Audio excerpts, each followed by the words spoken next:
नमस्कार, मी गौरी सूर्यवंशी. एस मराठीमध्ये आपलं स्वागत. वळूया आजच्या बातमीकडे. बातम्याने गाठली 40शी तरी हे प्रशासन किती आळशी.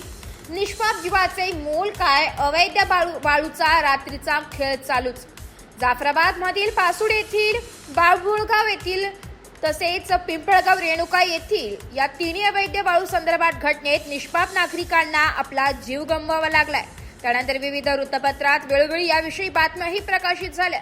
त्यानंतर कुठेतरी अवैध वाळू वाहतूक थांबेल अशी जालना जिल्ह्यातील वासियांना अपेक्षा होती, परंतु सबशेल फोल ठरली असून उदाहरण द्यायचे झाल्यास जाफराबाद तालुक्यातील पूर्णा नदीच्या पात्रातून रात्रीच्या मोठ्या प्रमाणात अवैधरित्या वाळूचा उपसा सुरू आहे. त्यामुळे नदी पात्रात मोठे खड्डे पडलेले, याचाच उकाडा व शाळांना सुट्ट्या असल्याने पोहायला गेलेल्या 2 बालकांचा नदी पात्रात बुडून मृत्यू झाल्याची घटना 6 मे रोजी घडली होती.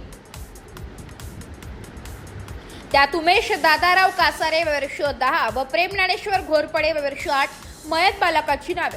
दरम्यान त्यांना पाण्याचा अंदाज न आल्याने पात्रातील खड्ड्यांमध्ये बुडाले व त्यांचा दुर्दैवी यात अंत झाला असून त्यात असे लक्षात येते की अवैध वाळूमुळे चिमुकलेही सुटले नाही.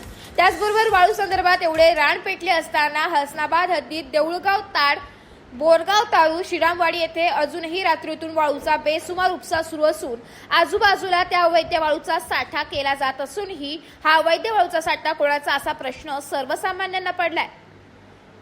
एस मराठी न्यूज साठी प्रतिनिधी अमोल शिंदे, भोकरदन.